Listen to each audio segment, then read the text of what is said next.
इन शहीद किसानों के लिए दो शब्द प्रधानमंत्री के मुंह से हम सुनना चाहते हैं, क्योंकि ये बात अब सरकार ने ही सुप्रीम कोर्ट में बता दी है। तो जब तक वो संसद से पास नहीं होते हैं तब तक किसानों को भरोसा नहीं।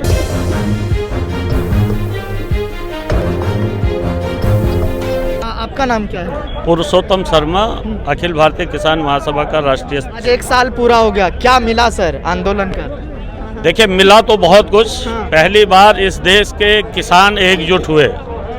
500 से ज़्यादा किसान संगठन पहली बार एक मंच पर आए और पहली बार इस देश के अंदर मजदूरों और किसानों के संगठनों के बीच एक साझा समन्वय बना और मजदूर किसान एकता की एक मजबूत बुनियाद इस आंदोलन से पड़ी है। तो एक तो ये हुआ है। दूसरा, इस आंदोलन से ये हुआ है कि सत्ता के मद में चूर जो मोदी सरकार थी, जिसने तमाम आंदोलनों को तोड़ने के लिए तमाम तरीके की साजिशें की और उन आंदोलनों को तोड़ने में वो सफल रहे। इससे पहले जितने भी आंदोलन थे, बल्कि इन आंदोलनकारी कार्यकर्ताओं को, नागरिक अधिकार संगठन के कार्यकर्ताओं को सबको जेल भेजने में ये सरकार कामयाब हुई।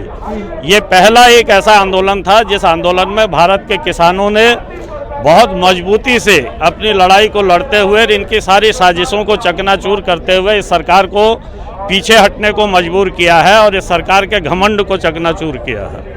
तो ये जो फैसले लिए गए, लग रहा है आपको आगे विधानसभा चुनाव है, इसको देख कर लिया गया है? देखिए, दोनों चीज़ें हैं। मजदूर किसानों की बढ़ती एकता जो एक बड़ी चुनौती इस सरकार के लिए देश भर में बन रही है, वो भी है और आने वाले चुनाव भी हैं। तो ये दोनों चीज़ें हैं जिनको जोड़ते हुए सरकार ने जो है 3 बिलों को वापस लेने की बात की है। संयुक्त किसान मोर्चे की ओर से हम लोगों ने इस बात का वेलकम किया है, लेकिन हम लोगों ने ये कहा है कि पहले तो इन तीनों बिलों को सरकार संसद में जब वापस लेगी, कि हम लोग ये 3 बिल तो बीच में आ गए थे। हम 2017 के जून महीने से एमएसपी गारंटी कानून की लड़ाई को पूरे देश भर में बहुत मजबूती से लड़ रहे थे, लगातार लड़ रहे थे। और उसी लड़ाई के बीच में ये कोरोना फैक्टर आया और कोरोना फैक्टर के बीच में ये 3 बिलें सरकार लेके आई। तो इसलिए एमएसपी गारंटी कानून हमारी जो है बहुत बुनियादी मांग है इस लड़ाई की। तो उस कानून को इस सरकार को बनाना पड़ेगा। बिजली बिल जिसका इस सरकार ने वायदा किया था, क्योंकि जो लास्ट वार्ता हुई थी उस अंतिम वार्ता में सरकार ने बिजली बिल को वापस लेने का वायदा किया था और सरकार ने वायदा किया था कि वो पराली से संबंधित जो प्रदूषण संबंधी कानून है एनसीआर दिल्ली के लिए, उसमें किसानों को जो सजा का प्रावधान है उसको हटाएगी।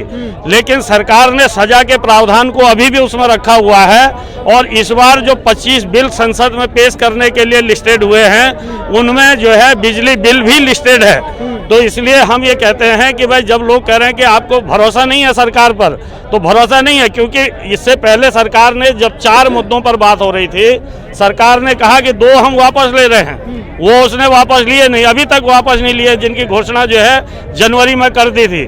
और अब जब वो कह रहे हैं कि भाई 3 कानून हम वापस ले रहे हैं, तो जब तक वो संसद से पास नहीं होते हैं तब तक किसानों को भरोसा नहीं, क्योंकि बिजली बिल अभी भी लिस्टेड है। इसलिए जो है ये भरोसा जो है किसानों को नहीं बन पा रहा है। लेकिन फिर भी हम लोग ये उम्मीद करते हैं कि सरकार प्रधानमंत्री के किए हुए इस वायदे को, राष्ट्र के सामने जो उन्होंने घोषणा की है, इसको सरकार पूरा करेगी।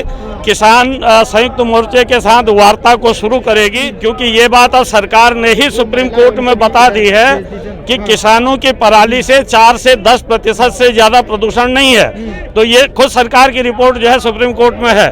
तो इसलिए ये सारे सवाल हमारे हैं। और जो शहीद किसान हैं, इन शहीद किसानों के लिए 2 शब्द प्रधानमंत्री के मुंह से हम सुनना चाहते हैं। आपने सुना किस तरह से किसानों के साफ तौर पे कहना है कि यहाँ जो मांगे हैं वो मूलभूत मुद्दे को लेकर है और कई सारी चीज़ों को लेकर उन्होंने जिक्र करते हुए कहा कि एमएसपी पे गारंटी दी जानी चाहिए और उसके बाद जिस तरीके से कहा जा रहा है कि जो शहीद हुए किसान हैं उनके जो है लेकर मुआवजे की बात की जा रही है और स्मारक बनाया जाना चाहिए, इसको लेकर भी वो जिक्र करते हुए नजर आए। तो अगर आपको पसंद आया हो तो इसे लाइक करें, कमेंट करें, शेयर करें और हाँ, हमारे चैनल को सब्सक्राइब करना ना भूलें ताकि देश विदेश से जुड़ी खबरें आप मिस ना करें, क्योंकि कोरोना काल में 2 गज दूरी, मास्क है जरूरी।